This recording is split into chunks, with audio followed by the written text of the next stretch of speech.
Halo, assalamualaikum. Terdengar suara saya? Waalaikumsalam, Pak. Waalaikumsalam terdengar Pak. Ya. Oke, belum lengkap ya pesertanya ya.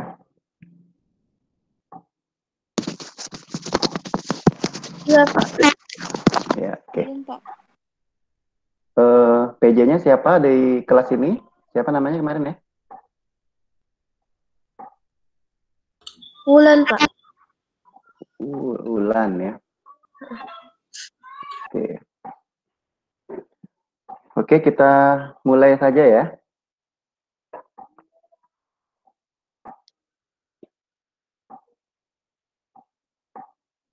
Nanti temannya yang belum segera menyusul ya. Ini ada beberapa orang lagi sepertinya, baru 36 ya. Oke, assalamualaikum warahmatullahi wabarakatuh. Waalaikumsalam. Assalamualaikum warahmatullahi wabarakatuh. Oke, selamat pagi dan salam sejahtera untuk kita semuanya. Gimana kabarnya? Alhamdulillah Pak, baik Pak. Baik Pak. Oke, baik ya. Alhamdulillah baik, Pak. Ya, tidurnya nyenyak ya. Alhamdulillah, Pak. Ya, Banyak Pak. selama perkuliahan sudah banyak tugas-tugas belum di perkuliahan yang lain? Sangat Pak. Banyak Pak. Banyak ya. Oke. Praktikum sudah ada yang mulai? Yang lain, praktikum yang lain? Sudah Siap, Pak. sudah, Pak. Praktikum apa yang sudah mulai? Botani farmasi Pak. Praktikum botani farmasi, Pak. Oh, gitu. Bagaimana caranya praktikumnya? Pakai Google Meet Pak.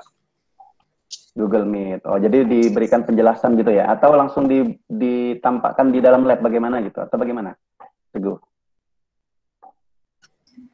Dijelasin Pak. Kemarin dijelaskan. cuma disuruh gambar. Oh, gambar. Ya, ya. Oke ya. Oke. Dalam kondisi seperti ini ya, jadi kita semuanya memang harus semangat ya. Apapun kondisinya, kita memang harus tetap belajar. Seperti itu ya. Nah, mungkin kondisi seperti ini sejak kalian SMA sudah merasain kemarin ya? Sudah ya?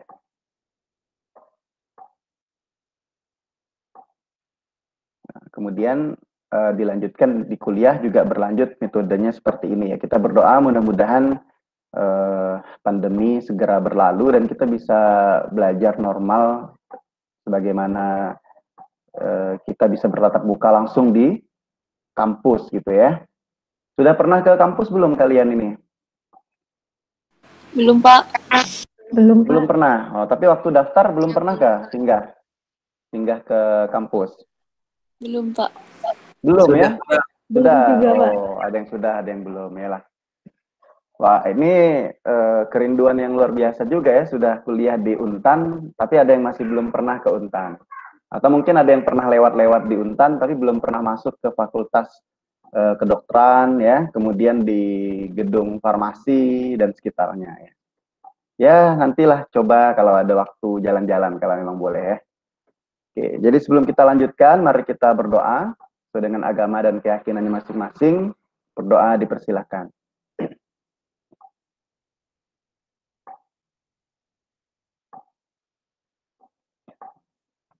Oke. Berdoa selesai.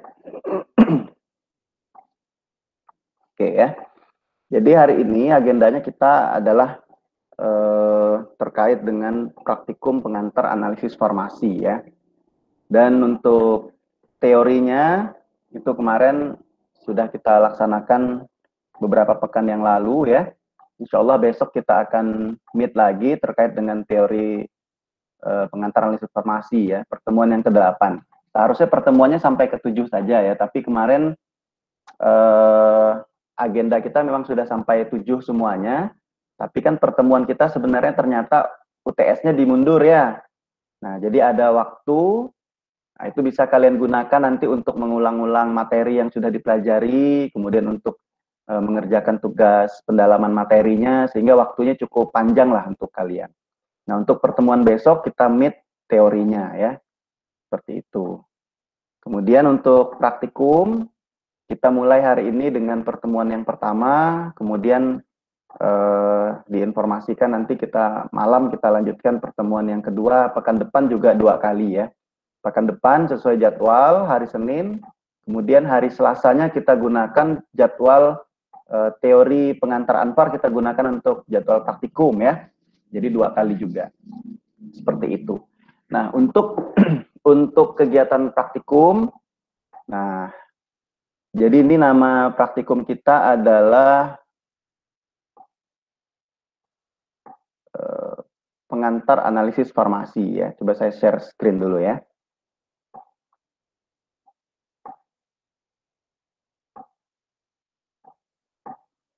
Nah, sudah jelas belum di layar kalian?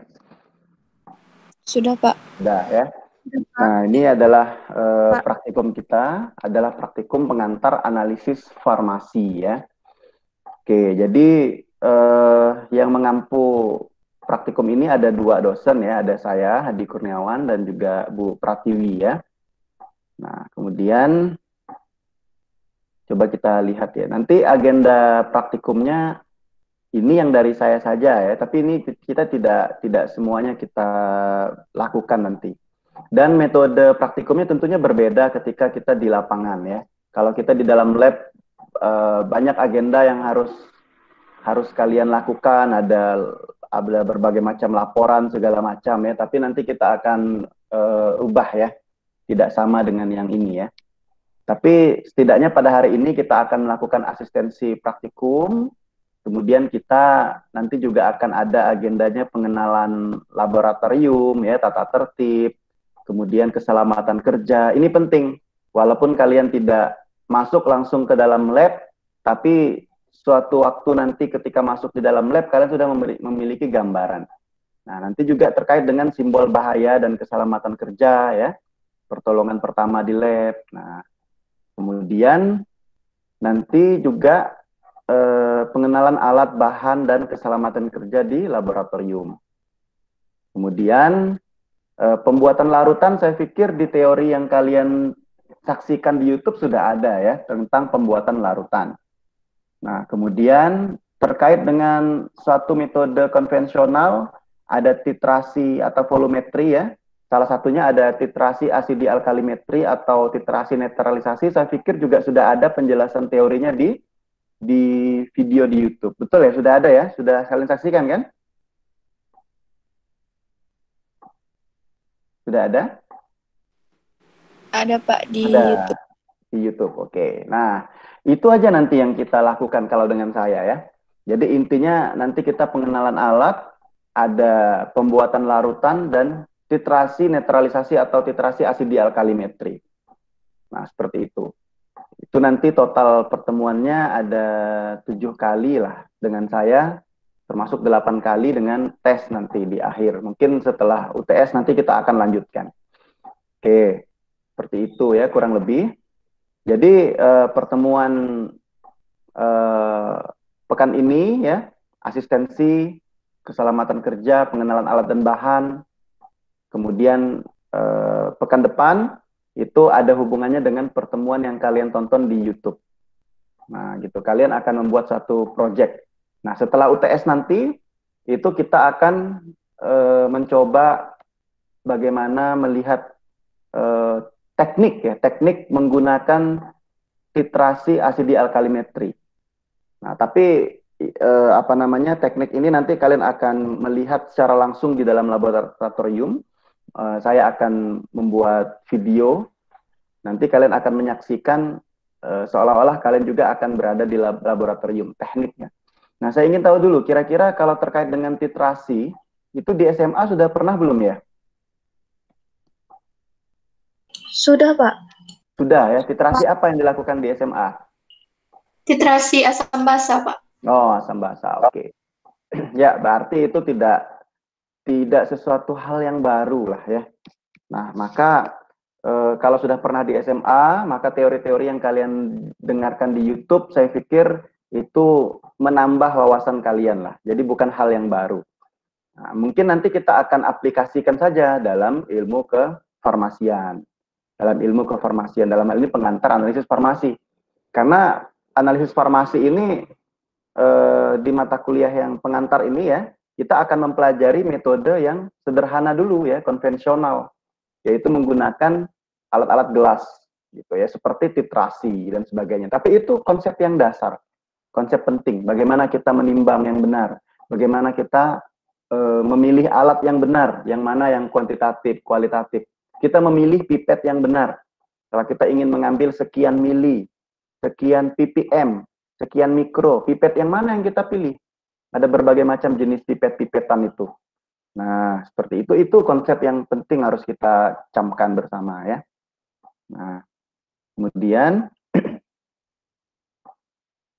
ya, kalau praktikum pengantar analisis farmasi ini ya, nanti kita akan lihat bagaimana bekerja yang baik di laboratorium. Nanti kita akan jelaskan setelah ini.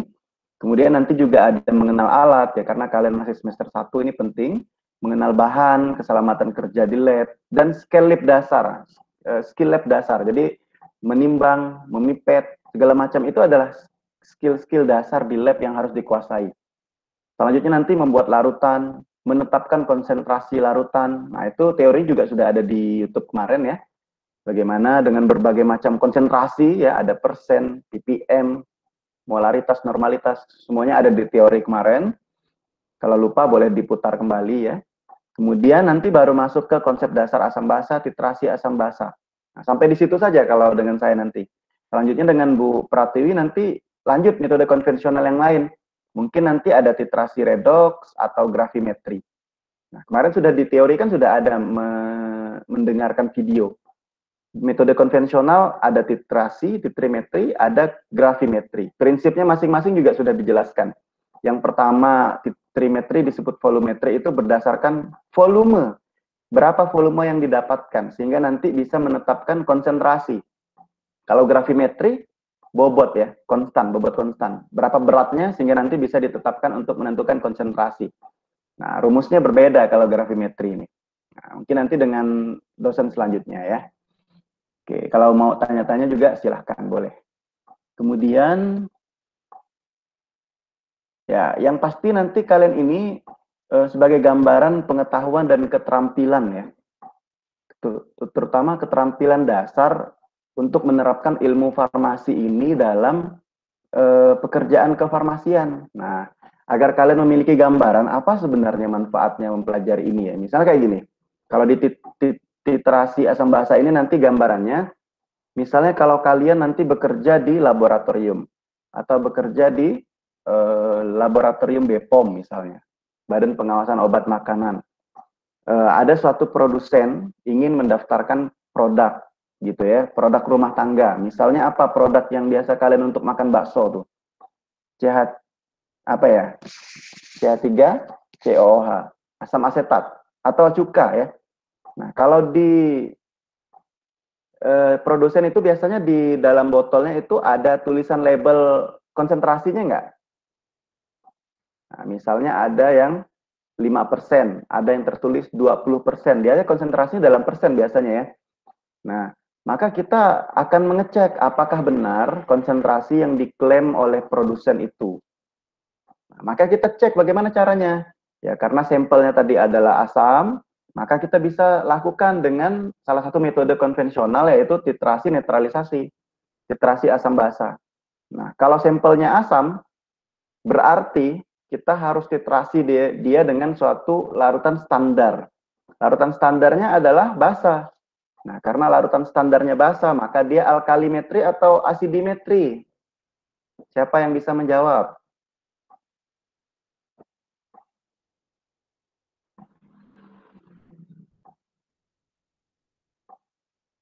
Gimana? Asidimetri atau alkalimetri? Di sampelnya asam. Kemudian kita titrasi dia dengan yang ada di dalam buret itu berarti basa, kan gitu. Kan berlawan deh ya. Nah, jadi itu alkalimetri atau asidimetri metodenya? Alkalimetri, Pak. Alkalimetri, betul ya. Mudah Alkalimetri, sekali. Pak. Betul, alkalimetri. Nah, kan kayak gitu misalnya. Jadi kalau alkalimetri, ya mudahnya siapa yang ada di dalam buret tuh? Yang di dalam buret itu basah ya alkali kan basah. Demikian sebaliknya kalau sampelnya basah, ya misalnya apa? Antasida misalnya. Antasida itu obat mah yang mengandung MgOH, ALOH, itu kan basah sampelnya. Kita ingin menetapkan kadarnya misalnya.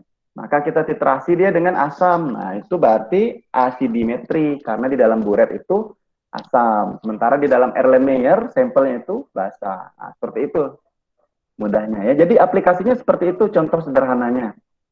Ya. Nah, seperti itu.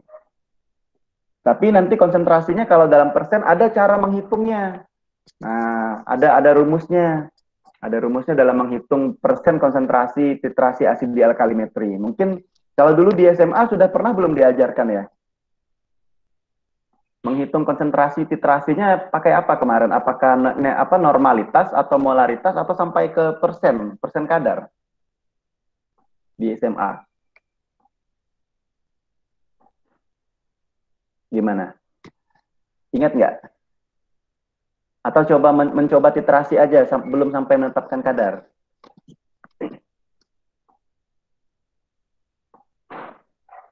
Silakan. Siapa yang mau memberikan penjelasan pengalamannya di SMA gimana? Felicia? Di SMA pernah Felicia?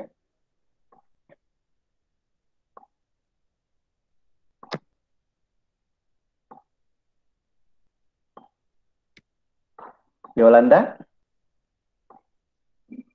Di SMA pernah titrasi ya tadi ya? Ya, Pernah, sampai... Pak. Cuma saya lupa. Oh, ya itulah. Yang lain mungkin ada yang ingat? Ya, begitulah yang penting pernah, Pak. Cuman ilmu lama ini udah lupa, ilmu baru belum belajar, Pak. Oh, gitu ya. Ya, enggak apa-apa ya. Yang penting pernah dulu ya, nanti kalau lupa coba diingat-ingat lagi. Nah, itulah fungsi kita belajar ya. Oke, nantilah ya, tentang hitung kadar nanti, pertemuan selanjutnya nanti. Tapi yang pasti udah pernah titrasi, ya itu udah lumayan. Oke ya, tuh. Kemudian apalagi yang mau disampaikan dari sini ya? Kalau terkait penilaian ya sama lah ya dengan kuliah-kuliah biasanya ya ada A, B, C, D, E ya. Usahakan harus lulus ya. Nah kemudian apalagi nih kira-kira. Nah coba kita masuk ke sini dulu ya. Kalau saya buka slide ini nampak nggak slide-nya? Belum ya?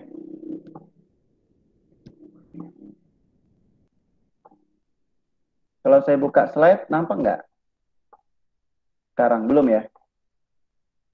Belum, Pak. Kelihatan, Pak. Saya ganti dulu ya. Share screen yang baru. Nah, ini. Kita coba masuk ke pengenalan laboratorium, keselamatan kerja, dan sebagainya. Ini udah jelas belum? Sudah, Pak. Sudah, Pak. Sudah ya. Sudah, Pak. Oke. Nah, ini nggak apa namanya ini adalah pengantar praktikum. Jadi bagaimana kita etika di lab. Kapan-kapan kalau nge-lab udah tahu etikanya dulu lah. Nah, jangan-jangan nanti pas yuk masuk lab, wah langsung ya macam kita kemana gitu ya. Nah, yang penting sekarang kita tahu dulu etikanya, pengenalan laboratorium ya, alat bahan dan keselamatan kerja di laboratorium ini penting ya. Ini tidak hanya untuk praktikum ini, tapi praktikum yang lain juga penting. Nah, apa nih harapannya nanti? Jadi kita bisa menjelaskan definisi dan fungsi laboratorium. Nah, kemudian kita bisa menjelaskan etika di lab, tentunya diterapkan ya. Untuk apa sih sebenarnya etika ini? Bukan untuk mematuhi peraturan saja gitu. Tapi sesungguhnya balik kepada diri kita lagi. Untuk kesehatan kita, untuk keselamatan kerja kita.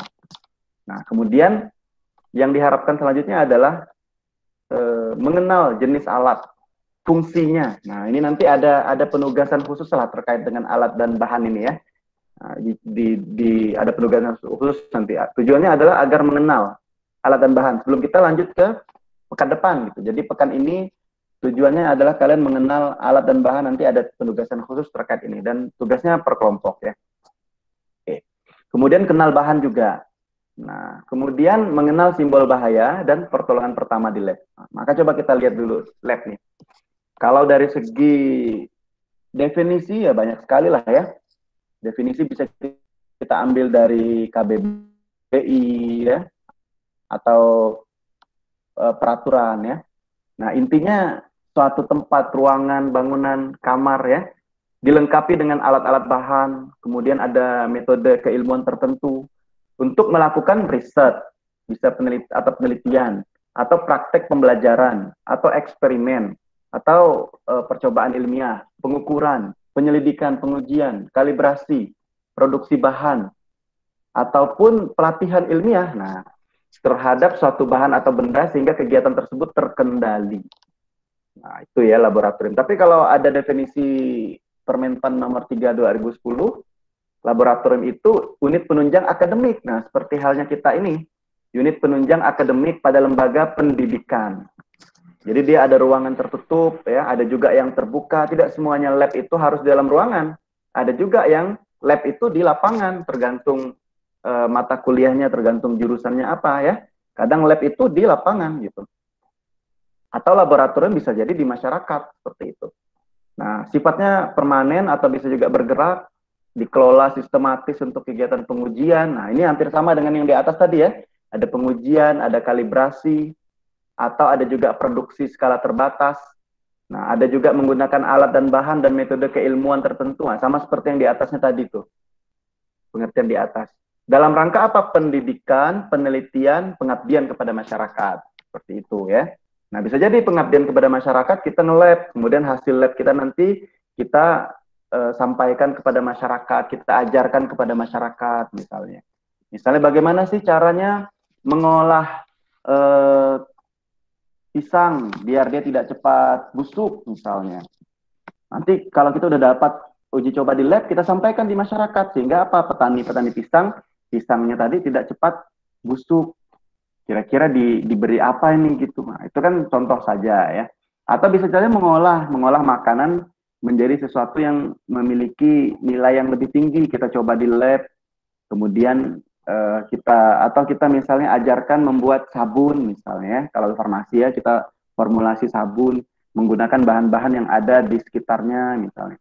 Kemudian kita sampaikan di masyarakat, itu pengabdian kepada masyarakat. Jadi kita mentransfer ilmu yang ada di kampus kepada masyarakat. Jadi bisa digunakan untuk pendidikan, penelitian, ataupun pengabdian kepada masyarakat.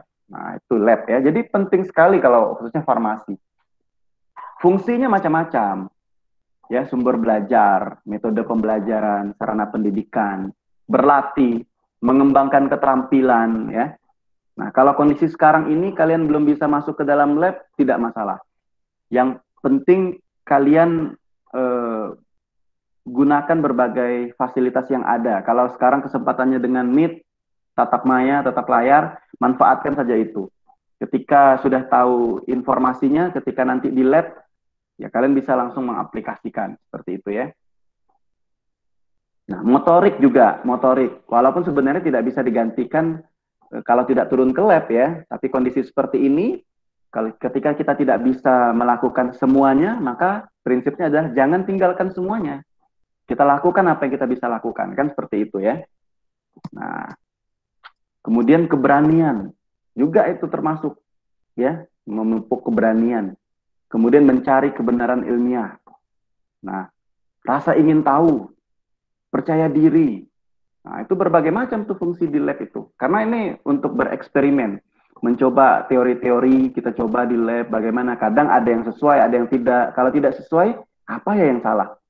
Teorinya yang salah kah? Atau kitanya yang ada yang keliru melakukan? Nah, itu kan harus kita cari. Nah, kalau laboratorium itu ada bidang-bidang ilmunya. Kalau di farmasi Untan, nih paling tidak ada 4 lab kita ya. Ada laboratorium kimia farmasi di Fakultas Kedokteran, laboratorium biologi farmasi ini di gedung baru kita, di gedung farmasi ya, sebelah kanan Fakultas Kedokteran. Teknologi farmasi ini di bawah labnya kimia farmasi di Fakultas Kedokteran. Kalau laboratorium farmakologi sama dengan biologi tadi di gedung farmasi yang baru ya. Nah, kalau belum pernah ya nanti ketika ada kesempatan jalan-jalan ya. Jalan-jalan ke sana. Oke. Nah, ini yang paling penting, kita harus mematuhi tata tertib, sebenarnya tujuannya adalah kembali kepada kita. Nah, silakan. Dalam proses perkuliahan kita, keaktifan kita nilai ya. Siapa yang mau menjawab nih kira-kira? Nah, sambil saya bacakan, siapa yang mau menjawab, langsung sebutkan nama dan jawabannya apa. Gitu ya. Siap, saya Pak. Pak. Oh, silakan. Sebutkan nama dan jawabannya. Perkenalkan, nama saya Imania. Jawaban dari Ya. pertanyaan nomor 1 tuh pakaian yang wajib digunakan saat praktikan masuk laboratorium, jas laboratorium, Pak. Oh iya, tentunya ya. Iya, jas laboratorium. Kenapa ini ditanyakan nih soal mudah Pak ini sih mudah sekali gitu.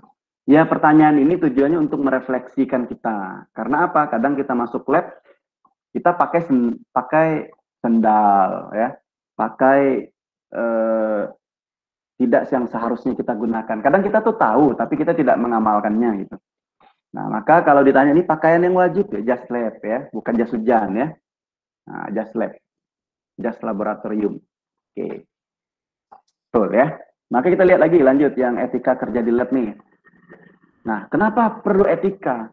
Karena kita harus perhatikan kalau kalian masuk di lab nanti berbagai macam alat, bahan, alat-alat gelas ya. Tentunya beda mungkin ya, lebih banyak lagi nanti isinya dibanding kita di SMA dulu ya. Dan isinya bukan air ya, cairan itu bukan air. Bisa saja berbahaya. Nah, maka kita harus perhatikan tempatnya pun ada yang di lemari asam. Ya. Kalian mungkin pernah mendengar istilah lemari asam ya. Nah, di laboratorium khususnya di lab kimia farmasi ini banyak bahan-bahan yang berbahaya. Sehingga kita harus hati-hati. Nah, untuk apa sih sebenarnya kita punya etika? Di mana-mana pun punya etika. Di rumah ada etika. Ya, makan ada etikanya. Di restoran ada etika. Di lab pun ada etikanya. Ada tata tertib peraturannya gitu. Tujuannya sebenarnya kembali ke kita lagi ya. Dan selain kita untuk orang lain juga gitu. Nah, saya pernah dulu praktek di lab ya bersama dengan teman ya. Jadi teman itu masih ada untungnya kalau kita ini kan untung pakai ini ya, kan ada untungnya ya. Dia untung dia pakai jas lab. Jas lab kemudian pakai sepatu juga sepatu tertutup. Kenapa kita diperintahkan sepatu tertutup bukan sepatu terbuka ataupun malah high heel ya. Ya tujuannya untuk keselamatan kita gitu. Kemarin waktu kita nge-lab, waktu kita nge-lab ya ada ngambil suatu zat asam sulfat. Asam sulfat itu yang pekat ya, masih di lemari asam. Itu konsentrasi 96%. Kalau kita buka botolnya langsung keluar asap gitu ya. Itu jangan coba-coba dipegang apalagi dihirup ya. Jangan sampai seperti itu. Ini harus tahu kita. Makanya sebelum kita lab kita harus tahu dulu karakteristik dari alat atau bahan yang kita gunakan. Biar kita tidak ceroboh karena membahayakan diri kita. Nah, apa yang terjadi kita ngambil pakai pipet volume, pipet gondok ya. Kemudian kita ambil sejumlah volume yang diinginkan, kita masukkan ke dalam wadah yang ditentukan. Ternyata di ujung pipet tuh masih ada sisa ya, masih ada sisa 1 tetes lah gitu belum habis ya. Kemudian enggak sengaja kan karena kita enggak hati-hati kan. Salah satu mahasiswa tuh netes dia dari tetesan itu. Tes gitu. Netesnya kemana? Ke pahanya. Tapi masih ada untungnya tadi itu. Ternyata dia pakai jas lab. Kebetulan juga celananya celana tebal ya, bahan tebal. Ternyata netes di jas lab, apa yang terjadi? Bolong gitu.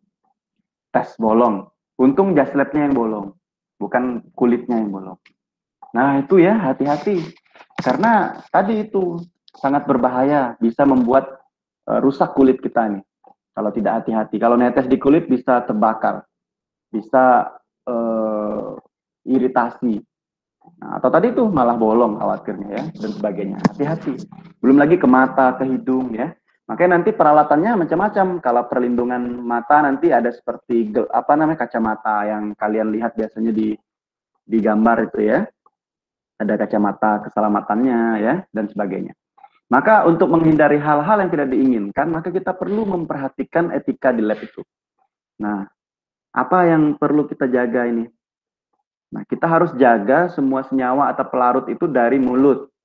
Mukosa-mukosa kita itulah yang harus kita jaga, panca indera kita ya, mulut, hidung, kulit, mata, pakaian.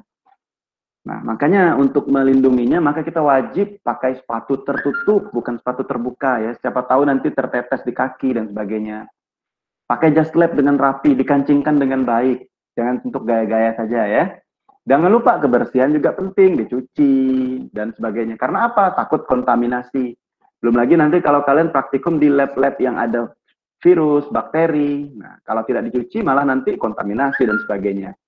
Jangan makan atau minum di lab, ya bahaya. Khawatir kita ada senyawa-senyawa kimia dan sebagainya yang ada di lab itu ya. Kemudian pakai sarung tangan atau masker. Jadi kalau kita ngambil bahan-bahan berbahaya tadi ada sarung tangan khusus tuh. Jadi kalaupun tertetes, sarung tangannya memang khusus, jadi tidak bolong gitu sarung tangannya. Khusus ya, tebal, biasa seperti karet gitu. Masker juga penting. Nah, gitu ya, agar tidak iritasi, pedih dan sebagainya. Ada kacamata pengaman, Google ya. Nah, kacamata pengaman untuk mata ya, agar tidak kena mata uapnya dan sebagainya. Dan juga ada juga bahkan yang untuk menutupi wajah. Nah, bagi yang menggunakan kontak lensa soft lens ya hati-hati karena ada bahan kimia yang masuk ke mata bisa merusak kontak dengan soft lens kita ya. Nah, sehingga nanti bisa bereaksi khawatirnya ya. Karena itu kan kontak lens soft lens ya, nanti bisa korosif dan sebagainya. Ya, malah nanti bisa mengganggu mata ya. Jadi perhatikan bagi yang menggunakan soft lens. Seperti itu ya. Nah, kemudian yang rambut panjang, tidak berjilbab, ya, harus diikat. Ya. Nah, khawatir nanti menyebabkan kecelakaan. Nyangkut misalnya pada alat-alat yang muter, alat-alat yang berputar tuh, malah nyangkut. Wah, malah jadi film Final Destination nanti ya. Bahaya ya, harus diperhatikan. Apalagi berbicara, berkelakar, lelucon. Nah, ini kan biasanya kita seru-seruan di lab ya. Apalagi baru masuk lab, baru pernah ya, wah langsung gurau-gurau, tersenggol alat, pecah, wah gantinya mahal sekali. Gitu ya, belum lagi membahayakan. Nah, jadi harus diperhatikan. Jadi boleh berbicara, tapi jangan sampai di luar kendali. Berbicara yang penting saja ya. Apalagi berkelakar, berlucon, bergurau-gurau, dorong-dorongan. Nah, itu berbahaya kan, kita kadang lepas kontrol itu ya. Lupa kita lagi di lab. Gitu. Kemudian apalagi perhiasan. Ya, karena bisa saja nanti bisa rusak perhiasan itu karena bahan-bahan kimia ya. Karena uap-uapnya nanti bisa korosif dan sebagainya. Nah, jadi pakai yang sederhana saja. Kemudian kalau alat-alat gelas yang digunakan ya kita harus hati-hati terhadap pecahan kaca. Ini juga pernah terjadi salah satu lab di universitas dulu terjadi di universitas yang salah satu universitas besar lah di Indonesia ya, nggak perlu disebutkan ya. Juga ini mungkin karena sudah nasibnya saja ya. Jadi dia menggunakan rotary evaporasi ya. Mungkin pernah mendengar nggak ya rotary evaporasi, ya? Evaporator ya.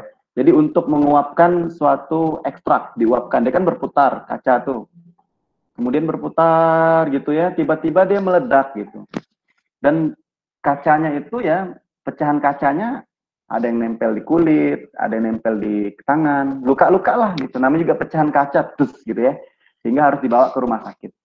Nah, di lab kita sendiri pun pernah, di lab kita, di tempat kita pernah juga. Jadi dia mereaksikan sesuatu, salah lah dalam mereaksikan sesuatu itu ya. Harusnya kan misalnya kalau ada asam atau basa yang kuat, itu jangan asam atau basa yang kuat dulu masuk ke dalam wadah, kemudian baru kita tambah air. Itu kalau lagi tidak baik nasibnya bisa meledak ya. Maka kan yang benar itu adalah kita harus tambahkan dulu sebagian kecil air ya, aquades, baru kita tambahkan dengan hati-hati asam atau basa yang kuat. Untuk meredam apa? Reaksi eksotermik. Nah, reaksi eksotermik diredam oleh adanya air itu, baru nanti kalau udah masuk, baru kita add-kan lagi dengan aquades sampai tanda batas gitu ya. Jadi dalam kimia ini harus hati-hati dalam menambahkan. A tambah B, kalau di matematika, ya sama juga dengan B tambah A kan ya. Tapi kalau dalam reaksi kimia belum tentu. A tambah B sama dengan C. A tambah B sama dengan B tambah A, belum tentu. beda menambahkannya bisa meledak ya, bisa mereaksi yang lain gitu ya. Nah, itu. Sama juga lah dengan membuat sediaan farmasi kalian di praktikum nanti. Urutan menambahkan itu kan ada urutan yang lege artis tadi itu. Salah menambahkan urutannya bisa nggak jadi sediaannya. Sama juga kalau kalian masak gitu ya, bantu ibu masak di rumah ya. Salah nambahkan udah lain rasa masakannya atau kuehnya bisa jadi nggak jadi dengan baik gitu. Nah, itulah kurang lebih. Nah, itu harus diperhatikan. Tapi jangan takut ya, harus berani. Tapi yang penting harus ikuti prosedur. Nah, ini kalau takut bisa-bisa nggak kerja ini. Nanti pecah, takut ini, takut itu ya. Takut terus, jadi kita nggak bekerja malah. Nah, jangan juga meletakkan tas barang pada sembarangan tempat. Ada tempat khusus ya. Nah, jangan menghirup udara atau debu, mencium ya, gas. Menggunakan tangan sampai bau tercium ya. Untuk mencium gas itu kibaskan. Nah, ini misalnya ada wadah tuh, jangan dihirup langsung uap atau debu itu, tapi dikibaskan. Mungkin di SMA udah pernah lah diajarkan ya. Nah, dicium gitu, jangan dihirup langsung, berbahaya nanti untuk kesehatan pernapasan paru-paru ya. Nah, hati-hati juga kalau misalnya ada asam kuat, reagen yang korosif, reagen yang mudah menguap, volatil, mudah terbakar ya, hati-hati. Kemudian asam basa kuat. Itu kalau dipanaskan, jangan pernah menambahkan air ke asam atau basa pekat. Nah, seperti yang saya sampaikan tadi. Apalagi asam basa kuat itu dipanaskan, kalian tambahkan air, terus tiba-tiba itu bisa meledak dan sebagainya ya. Nah, hati-hati. Simpel aja, padahal cuma Aquades, tambahkan asam atau basa kuat. Jadi tadi kan kalau asam dan basa kuat, itu harusnya di wadah itu ada air. Dulu ya, kalau membuat larutan, barulah ditambahkan asam dan basa kuat. Tapi kalau nanti ada prosedur yang memanaskan asam basa kuat, jangan sampai kalian iseng-iseng nambahkan air gitu ke asam atau basa pekat tadi itu. Ya. Kemudian apa lagi? Jangan memanaskan, mencampur, menuang, mengocok bahan kimia dekat dengan wajah atau tubuh sendiri atau orang lain. Nah, ini arahnya perlu diperhatikan.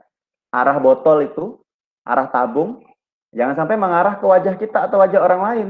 Siapa tahu tersembur nanti percikannya atau dia bergejolak gitu ya. Terjadi reaksi malah muncrat ke muka kita atau terpercik ke wajah orang lain. Jadi harus diperhatikan. Nanti kita tunjukkan gambarnya. Nah, juga jangan sampai ngambil larutan ya, karena nggak ada lagi ngantri ball fillernya, kan ada pipet, ada ball filler ya, filler untuk menarik tuh. Nggak ada lagi ngantri, wah kalian kayak ngambil air di selang itu biasanya ya. Kayak dulu waktu di kampung gitu ya, kita ngambil bensin tuh kan pakai selang, kita sedot pakai mulut, langsung kita lepaskan gitu kan ya. Jangan coba-coba di lab. Wah, saking kreatifnya ilmu kita dulu di kampung kan. Pakai selang, pakai pipet, pakai mulut. Wah, itu iya kalau tertelan langsung. Nah, atau itu berbahaya lah intinya ya. Bekas-bekasnya saja berbahaya. Nah, jadi harus ikuti prosedur. Jadi bukan untuk jago-jagoan, bukan untuk inisiatif yang berlebihan ya. Nah, yang tidak pada tempatnya tadi pakai enggak ada ini, wah inisiatif pakai mulut ya, itu membahayakan. Apalagi ya, yang menghasilkan gas berbahaya harus di lemari asam. Jadi ada asam pekat, basa pekat itu harus di lemari asam, jangan dibawa keluar. Bisa membahayakan sekitarnya. Kalau lemari asam itu kan ada blowernya ya. Nah, pakai sarung tangan dan masker. Nah, bahan-bahan tersebut misalnya apa tuh yang harus di lemari asam? Halida fosfor, brom ya, asam klorida atau HCl, anhidrida asam, asam nitrat, asam amoniak, larutan amoniak ya. Kemudian belerang dioksid dan lain sebagainya. Gitu. Nah, ini contoh tadi. Contoh. Nah, bagaimana caranya bekerja di laboratorium? Misalnya yang pertama itu cara membaui zat. Nah, maka jangan dihirup langsung ke hidung. Nah, yang sebelah kanan nih salah nih, dihirup langsung ke hidung. Yang benar itu ya dijauhkan, kemudian dikibaskan tangan tuh. Nah, ini apa ya gitu? Oh, alkohol. Oh, apa ini gitu ya. Kalau ingin membaui suatu zat. Nah, kalau mengambil larutan dengan pipa kaca dari botol. Nah, maka pipa kaca itu dimasukkan ke dalam larutan, tutup ujungnya dan angkat keluar. Ya, misalnya kalau mau ngambil pipa ngambil larutan dalam botol kaca menggunakan pipa ya, pipa kaca. Jadi kayak kita ngambil biasa, kita minum pakai pipet tuh kan, kita tekan di ujungnya, kita keluarkan itu kan masih bisa menarik cairan yang ada di dalam wadah kan ya. Nah, tapi ini kalau di lab sih jarang sih kita pakai ini. Kita kan ada pipet tetes kan ya. Kemudian yang selanjutnya apa ini? Mereaksikan suatu larutan dengan larutan yang lain. Nah, misalnya kita reaksikan. Ini kenapa yang sebelah kanan salah? Ada nggak yang mau mengomentari? Kok yang sebelah kiri benar nih? Padahal kayak gerakannya sama ini. Silakan. Izin menjawab Pak, terlalu dekat. Iya, silakan. Dengan wajah. Oh, terlalu dekat. Betul. Tadi itu harus jauh ya. Jangan terlalu dekat gitu. Jadi harus jauh. Seperti itu ya. Nah, kalau yang 4, mereaksikan suatu larutan dengan larutan lain menggunakan pipet tetes. Nah, apa yang salah sebelah kanan nih? Kok sebelah kiri yang benar? Itu apa kira-kira nih? Izin menjawab, Pak. Ya, silakan. Kalau yang kanan itu seharusnya pipet tetesnya tidak perlu sampai kena larutannya. Jadi cukup di atas saja. Oke. Jadi kalau di kiri itu kan diteteskan dia melalui dinding ya. Kalau yang kanan itu sampai menyentuh ke larutan yang lain lagi. Wah, itu nanti tidak jelas nanti. Ada kontaminasi dan sebagainya. Gitu ya. Belum lagi pipet ini nanti ada yang tertarik sejumlah volumenya di pipet ya. Belum lagi nanti mengkontaminasi. Pipet ini nanti dimasukkannya lagi ke wadah yang lain. Wah, itu mengkontaminasi jadinya. Jadi bahan-bahan kita jadi terkontaminasi. Ini harus diperhatikan. Karena bahan-bahan kita itu lumayan ya, tidak murah harganya. Dan kalau terkontaminasi nanti jadi mengganggu untuk kegiatan-kegiatan kita. Jadi tidak murni lagi larutan yang kita punya ya. Nah, jadi mengganggu hasil penelitian kita dan mengganggu mengkontaminasi bahan-bahan kita jadinya. Nah, selanjutnya memanaskan. Nah, memanaskan. Gitu ya. Jadi yang benar tuh yang tentu kalau memanaskan nih pertama arahnya jangan mengarah ke muka kita atau wajah orang lain. Kemudian ada untuk memegangnya itu ya. Nah, kemudian di sini memanaskannya di bagian tengah, bukan di ujung ya. Kemudian apalagi nih, gelas ukur dan alat-alat gelas yang tebal tidak boleh dipanaskan. Oh iyalah, gelas ukur. Gelas ukur kan bukan untuk memanaskan ya. Beda ya, gelas ukur tahu ya. Jadi gelas ada skala-skalanya itu kan gelas ukur nih yang dipanaskan dia ini. Harusnya kalau mau memanaskan ya pakai tabung reaksi ini misalnya. Nah, gitu ya. Jadi harus sesuai dengan peruntukannya. Jangan sampai kita menggunakan yang salah. Langsung aja lah di gelas ukur nih. Tabung reaksinya lagi ngantri misalnya. Tapi salah gitu. Cara menuang larutan. Nah, kalau menuang larutan, nah bisa seperti yang di atas itu, langsung dituang di mulut gelas ukurnya misalnya. Atau menggunakan batang pengaduk ya. Itu kan ada ditempelkan di batang pengaduk, maka dia akan turun mengikuti batang pengaduk. Ada gaya adesi, ada gaya kohesi ya. Jadi dia akan turun. Itu bisa caranya kayak gitu.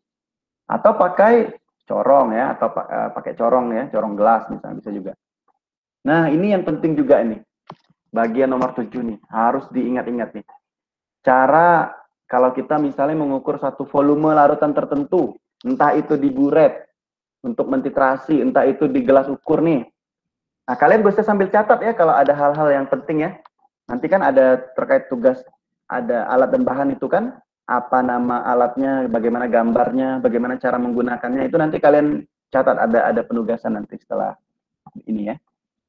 Nah, cara membaca tinggi larutan dalam gelas ukur itu penting. Nah, ada nggak yang mau menjelaskan gambar ini nih? Apa ini maksudnya ini? Ada benar, ada salah, ada salah. Nah, silakan. Siapa lagi yang lain yang belum? Ya, silakan. Ada? Cara melihatnya Pak. Gimana tuh? Matanya harus sejajar dengan yang titik. Nggak boleh terlalu tinggi ya. Nggak boleh terlalu rendah. Berarti harus sejajar dengan skala ya mata kita. Berarti penglihatan dia harus sejajar. Nah, itu untuk menghindari paralak, kesalahan kita mengukur. Kalau kita lihat dari atas seolah-olah volumenya tinggi, padahal karena melihatnya ketinggian. Kalau kita lihat dari bawah, seolah-olah volumenya masih kurang, ya, dan sebagainya. Maka kita harus sejajar dengan mata. Nah, itu kan salah satu teknik. Walaupun di lapangan nanti bisa aja lupa ya, tapi itu teknik kita harus ingat. Jajar dengan skala yang ingin kita baca. Misalnya kalau kita dalam titrasi nanti melihat volume yang ada di buret tuh, ya, sejajar. Harus sejajar, jangan lihat dari bawah atau lihat dari atas. Bisa jadi kan buretnya nanti lebih tinggi dari mata kita kan. Nah, maka bagaimana caranya lah biar kita bisa melihat dengan sejajar. Oke, ini sama tadi, ini adalah alat untuk kita mentitrasi nanti. Nah, sebelah kiri, kita lihat yang sebelah kiri ada batang, itu namanya statif ya, statif. Kemudian ada yang untuk memegang buretnya itu klem. Nah, ini ada klem ya. Sorry. Jadi ada klemnya.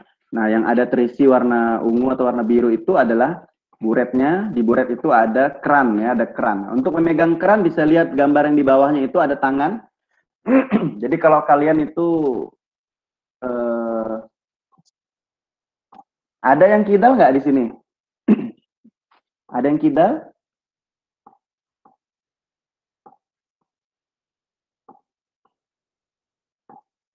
Nggak ada ya?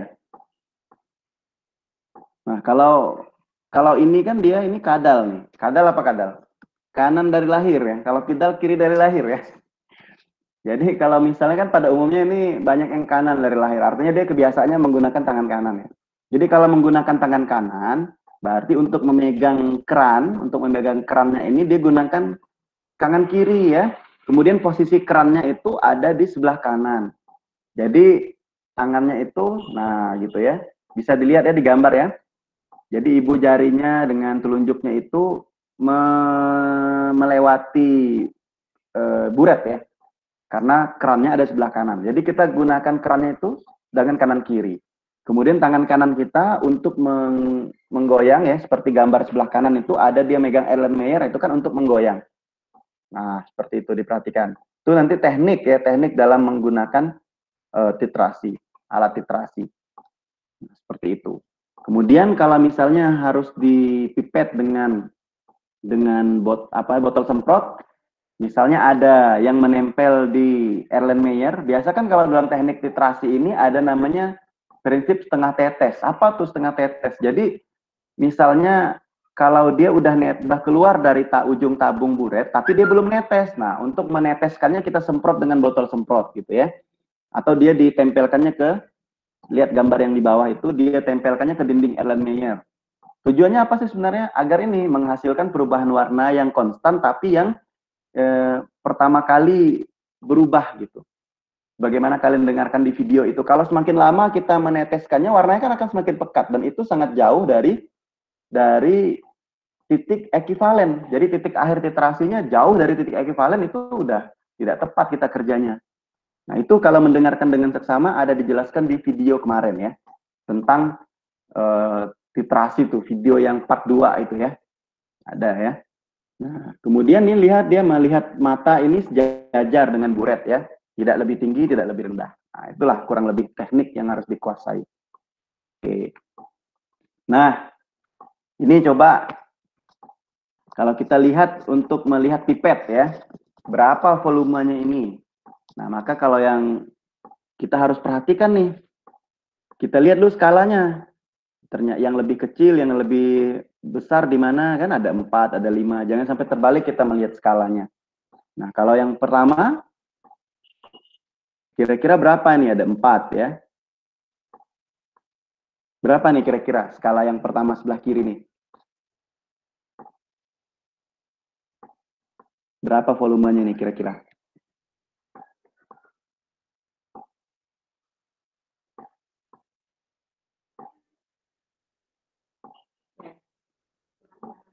Ada yang mau coba? Ya, silakan. 4,5. 4,5. Oh, kita lihat. Nah, itu ya. Nah, kenapa di sini ada 4,5 tadi ya? Kalau kita lihat bisa jadi 4,5 ya. Tapi di sini ketelitian alat. Nah, jadi kita juga akan melihat ketelitian alat ya. Nah, dia ketelitian alat itu seperti apa. Jadi kalau ini kan ketelitiannya 0,02 ya. Jadi 4,48 sampai 4,50 gitu ya kurang lebihnya. Oke, yang kedua, yang tengah, silakan.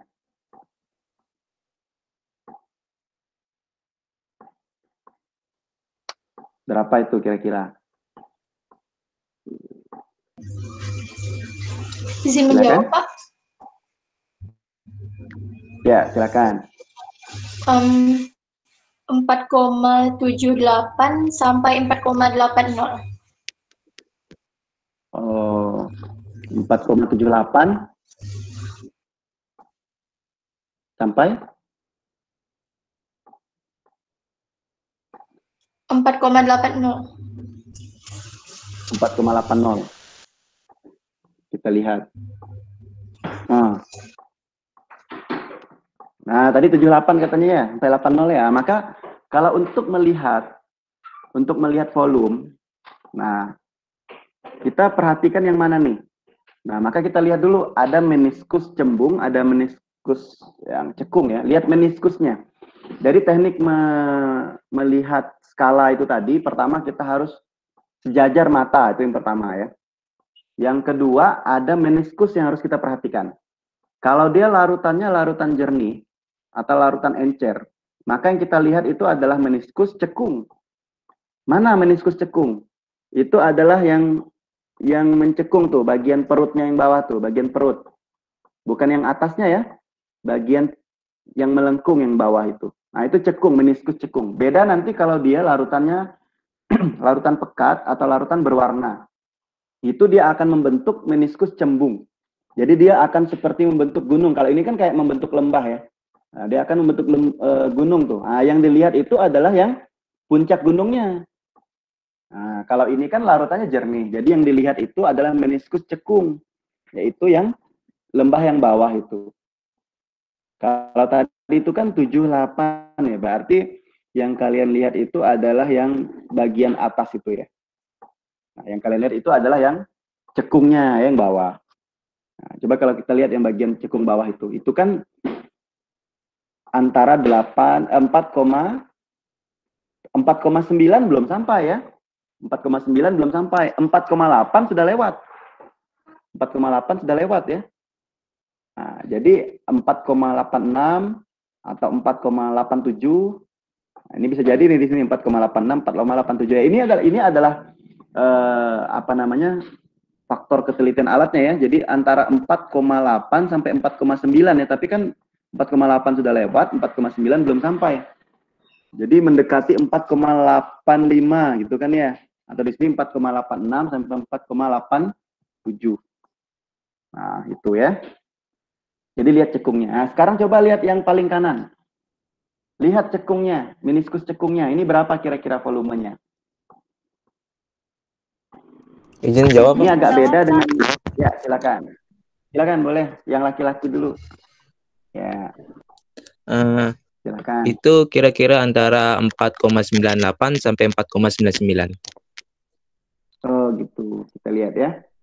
Lihat cekungnya kan ya, lihat cekungnya. Sudah tahu sekarang kan. Nah, kenapa 5,00? Di 5,00 coba kita lihat. Cekungnya kira-kira tepat nggak dengan garis?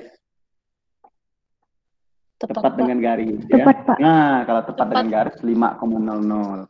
Beda dengan yang tadi nih, yang di sebelah kiri sekali ini 4,50 itu masih ada kayak space ya, masih ada seperti space ya kan. Maka di sini 4,48 sampai 4,50. Karena ada seperti space, ada jarak di situ. Nggak pas dengan seperti yang paling kanan itu kan pas di garis 5,00. Nah, gitulah kurang lebih ya. Kalau perhatikan betul. Nah, ini makanya kalau masuk ke farmasi memang salah satunya matanya itu harus bisa membedakan warna. Ya, maka biasanya itu kalau dulu ada tes buta warna dan sebagainya dulu. Tapi nggak tahu kalau sekarang mungkin ada juga kali ya. Nah, dan sebagainya. Karena penting nih untuk melihat reaksi warna dan sebagainya. Ada nggak kemarin tes buta warna dan sebagainya? Ada, Pak. Ada, Pak. Oh, ada. Ada, Pak. Ada ya, itu penting. Ada, Pak. Kadang kadang begitulah ya. Jadi warna ini dengan warna ini, warna apa nih yang dihasilkan nih gitu. Kan biasanya ada melihat warna-warna reaksi itu ya dan sebagainya. Oke, jadi memang perlu ketelitian, perlu kesabaran kita ya. Nah, ini berarti tadi berapa ini kira-kira? Ini seperti gambar yang tadi ya. Nah, oke, sekarang kita lihat lanjut. Jadi kalau etika di lab itu, kalau kita memanaskan cairan organik, meskipun sedikit, jangan sampai ya, memanaskan cairan organik walaupun sedikit itu dekat dengan api. Gitu. Selalu gunakan penangas air atau penangas minyak atau mantel pemanas listrik ya. Jadi bila bekerja dengan ether, petroleum ether, ya, karbon disulfid, perlu perhatian yang khusus karena apa? Sifatnya mudah menguap. Nah, dia titik nyalanya rendah.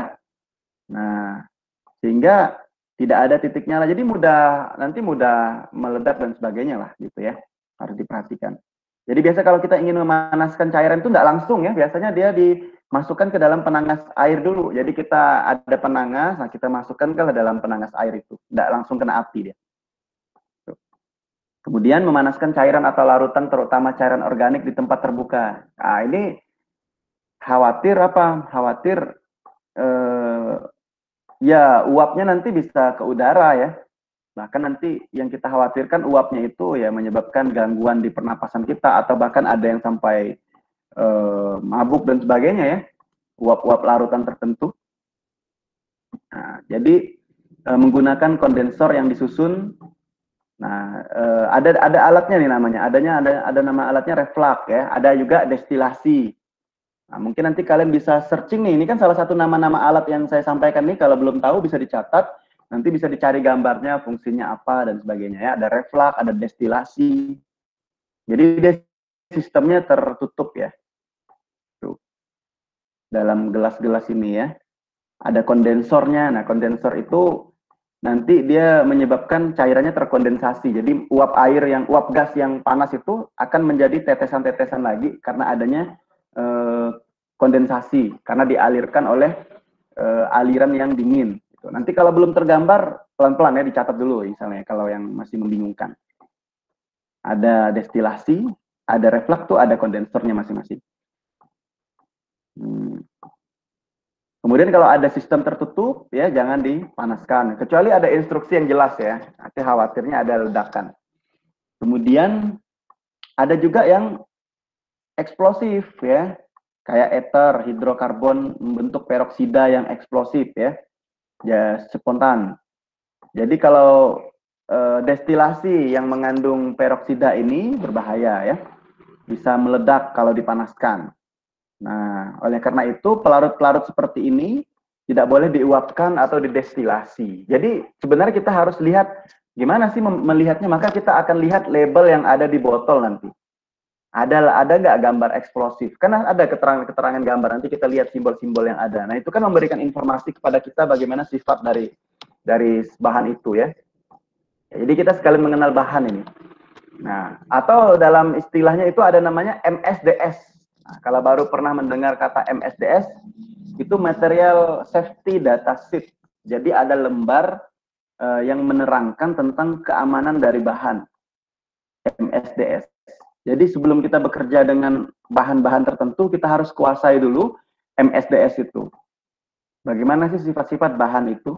Bisa kita cari ya, atau kita baca brosurnya, atau kita bisa cari dulu googling, atau kalau kalian mau praktek misalnya kan, kalian bisa lihat di Pharmacope dan sebagainya, bagaimana sifat-sifat bahan di USP dan sebagainya. Nah, kemudian kalau mau mencampur ya air dengan asam, nah ini seperti yang disampaikan tadi. Memasukkan cairan asam ke dalam air perlahan-lahan. Jadi jangan air yang dimasukkan ke asam, tapi asam yang masuk ke dalam air. Jadi di dalam wadah kita itu sudah ada air. Nah, seperti itu ya. Jangan terbalik. Kalau terbalik nanti bisa menyebabkan ledakan. Minimal letupan lah, walaupun tidak sampai meledak. Tes gitu ya, ada reaksi seperti itu sehingga bisa kecipratan nih mata nanti dengan cairan itu. Wah, bahaya. Jadi salah mengurutkan saja ternyata sudah bisa fatal gitu. Jadi kalau asam dan basa yang pekat, itu di dalamnya mesti ditambahkan air dulu. Untuk apa? Menyerap reaksi eksotermik yang menghasilkan panas ya. Jadi dia menyerap reaksi eksotermik. Dan kalian bisa pegang nanti wadahnya, panas tuh, terasa panas. Di wadahnya itu terjadi reaksi eksotermik, adanya kalor dari sistem ke lingkungan. Nah, kalian udah belajar itulah dulu ya di termodinamika ya. Nah, kalau yang mudah menguap ya, biasanya dikerjakan di lemari asam. Kalau terjadi tumpahan, ya maka ada pasir, biasanya kalau di lab-lab tertentu itu ada disiapkan pasir ya seharusnya ya. Nah, untuk mengatasi tumpahan-tumpahan itu tadi, biar tidak menyebar. Kalau terjadi kecelakaan gelas yang pecah, ya buang pada tempatnya yang khusus. Jangan dibuang di tempat sampah. Kenapa? Wah, ini bisa membahayakan petugas kebersihan. Dikiranya cuma sampah biasa, diambilnya pakai tangannya, rupanya pecahan kaca. Nah, itu kan kita juga keselamatan untuk kita dan keselamatan untuk orang lain. Jadi jangan sembarangan kita melemparkan wadah-wadah yang bekas pecahan kaca. Kita memang tahu gitu ya, tapi orang lain bisa celaka karena salah, dikiranya tadi cuma sampah biasa, rupanya ada pecahan kaca dan sebagainya. Tuh. Belum lagi kalau memang ada bahan berbahaya ya, itu ada wadah khusus lagi. Kalau di rumah sakit itu kan ada B3, bahan-bahan yang berbahaya ya. Nah, itu ada wadah khusus tuh, dan ada warna-warna khusus atau tanda-tanda khusus untuk wadah penyimpanannya. Nah, ini juga harus kita perhatikan agar apa? Agar bahan kita itu tetap murni, tidak terkontaminasi. Jadi kita harus pisahkan botol yang satu dengan botol yang lain. Tutupnya itu, jangan sampai nanti tutupnya ketukar. Gitu ya.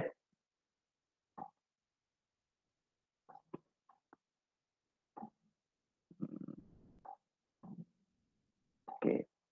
Kemudian label-label perhatikan. Kita harus baca dulu label-label yang ada di kemasan tuh. Nah, itu apa namanya, dan jangan sampai salah masuk, salah campur, ataupun salah mengembalikan dan sebagainya. Nah, kemudian kalau menggunakan alat lab nih ya, setiap menggunakan lab, kita harus menjaga kebersihan, kenyamanan, dan menjaga alat yang dipinjam agar tidak rusak dan hilang. Nah, itu nanti kalau kalian sudah masuk ke lab ya, harus diperhatikan. Kebersihan, kenyamanan. Jadi masuk itu keluar harus lebih bersih dan lebih rapi dari sebelum kita masuk, seperti itu. Jangan sampai kita keluar malah lebih rusak, lebih kotor ya. Nah, alat-alat juga yang dipinjam jangan sampai rusak atau hilang. Biasanya kalau rusak kita harus ganti ya, ganti. Apakah ganti per orang atau ganti per kelompok atau ganti per kelas, tergantung ya. Nah, cuci tangan penting nih ya. Kalau ada ketumpahan cairan. Kalau misalnya terbakar, ya guling-guling, nah gitu. Kalau terbakar, tapi selama ini kalau terbakar belum pernah terjadi, jangan sampai terjadi juga ya. Nah, guling-guling, dan biasa di lab itu ada memang apa namanya, untuk menyemprotkan air ya, langsung mandi dan sebagainya. Nah, kalau terhirup, nah maka langsung menghirup udara bersih. Nah, makanya jangan coba-coba dihirup ya. Tapi kalau terhirup ya segeralah menghirup udara bersih. Kalau kena mata dibilas dengan air yang mengalir.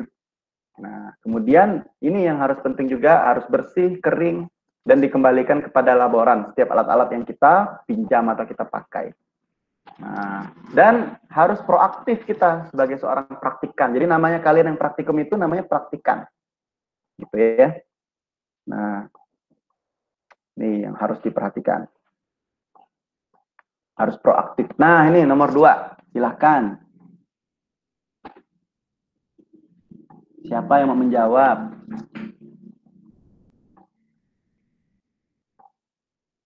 Kenapa ada standar keamanan di laboratorium itu ya?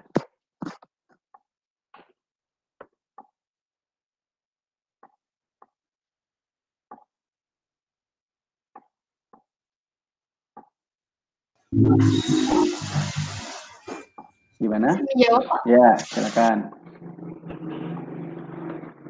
Silakan. Menurut saya jawabannya E, Pak. Semua jawaban benar. Iya. Sekarang kita fokus kepada pertanyaan. Kenapa diberlakukan standar keamanan laboratorium? Keamanan ya. Maka kata kuncinya adalah keamanan. Ya, silakan. Jawabannya, menurut saya jawabannya D, menciptakan suasana laboratorium sebagai sarana belajar sains yang aman.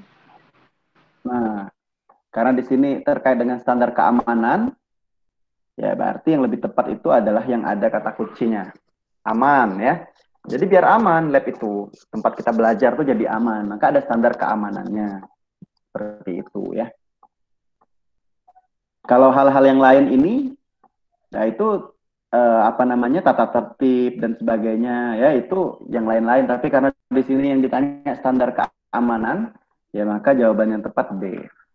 Nah, ini tujuan diberlakukannya standar keamanan ya agar menciptakan suasana laboratorium sebagai sarana belajar sains yang aman ya.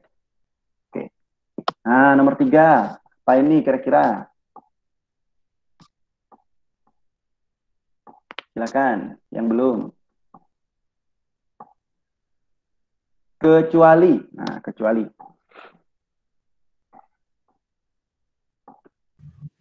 Izin menjawab, Pak. Ya, silakan. Menjawab, Pak. Silakan. Jawabannya C, membeli alat-alat gelas. Yang akan digunakan. Nah, kita lihat ya. Mengisi daftar hadir praktikum. Haruslah ya. Membaca tata tertib. Kemudian memahami prosedur praktikum dan cara kerja. Iya ya, memakai Just Lab. Nah, kalau yang ini membeli dan mempersiapkan. Nah, ya memang yang kecualinya adalah yang C ya.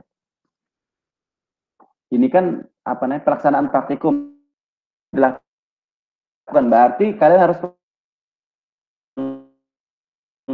selain terhadir jangan lupa baca tatib, jangan lupa prosedur dan cara kerja harus dipahami, pakai Just Lab. Nah itu ya, jadi perhatikan A, B, D, dan E itu harus dilakukan berarti gitu ya, harus dilakukan. Yang A, B, D, dan E itu harus dilakukan, jangan sampai lupa.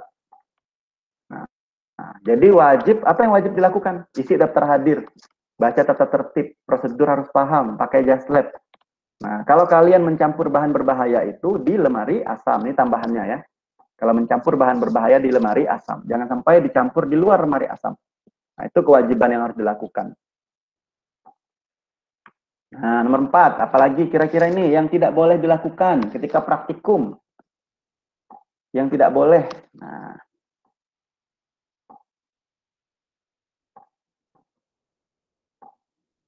silakan. Izin menjawab, Pak.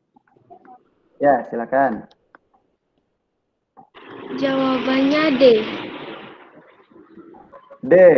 Oh, berarti itu yang boleh ya. Ya. Yang tidak boleh makan minum di lab. Oh ya ya. Mengisi belangko bon alat dan bahan sehari setelah praktikum ya. Harusnya kapan?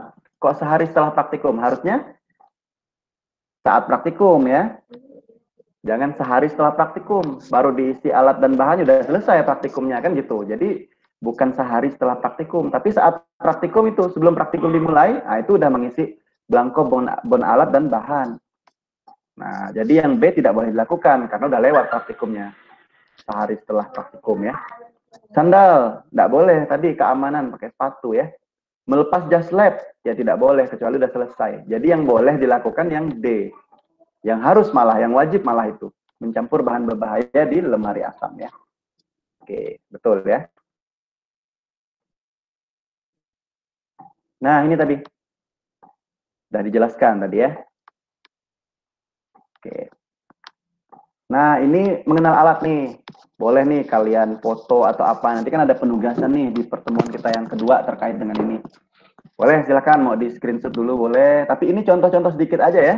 Nanti banyak sebenarnya contoh-contoh alat yang lain. Nah, ada tabung reaksi, ada kaca arloji, ada gelas beker, gelas kimia, ada gelas ukur, ada pipet tetes, ada plat tetes, ada batang pengaduk, ada pipet. Pipet tuh ada pipet volume, pipet gondok, pipet tetes, macam-macam ya. Ada Erlenmeyer.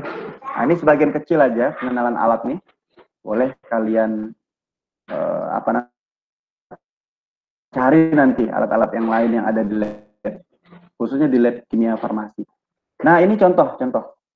Ini contoh, misalnya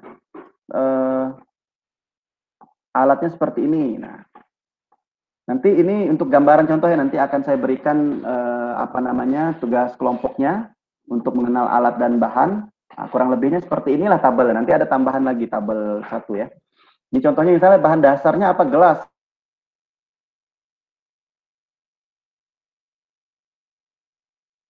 Ya, yang dicari karena ada bahannya kan yang bukan gelas ya.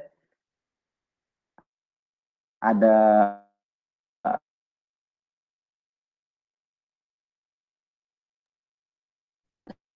cawan petri, gelas arloji. Nah, fungsinya apa nih? Fungsinya nanti dicari fungsinya. Kemudian penyimpanannya gimana cara menggunakannya. Nah, gitu ya. Itu contoh, ini contoh. Kemudian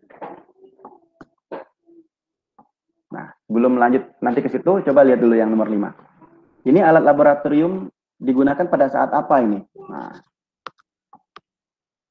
ini namanya apa ini kira-kira ini? Udah tahu nggak ada namanya nih? Yang sebelah pojok kanan bawah nih. Apa nama alatnya?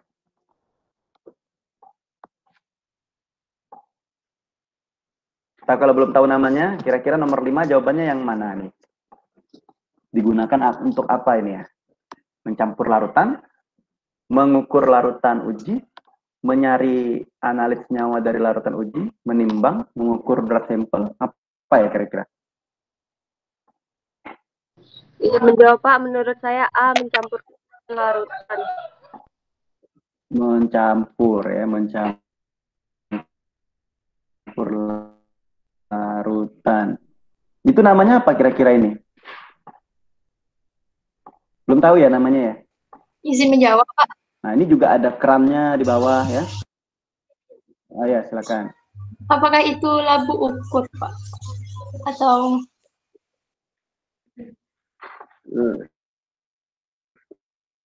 La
Sudah terdengar kembali suara saya?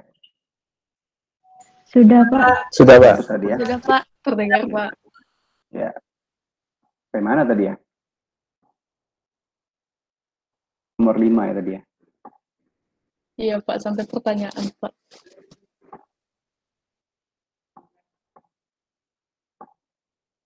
Oke. Oke, udah nampak ya, jelas ya? Sudah, Pak. Oke. Sudah, Pak. Ya, jadi ini tadi corong pisah ya. Jadi fungsinya adalah yang mana tadi? A, B, C atau D, E?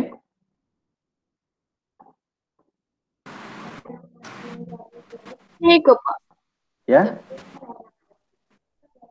Ya, Yang C ke. yang C betul ya, untuk menyari analit senyawa dari larutan uji. Jadi dia menyari, memisahkan ya.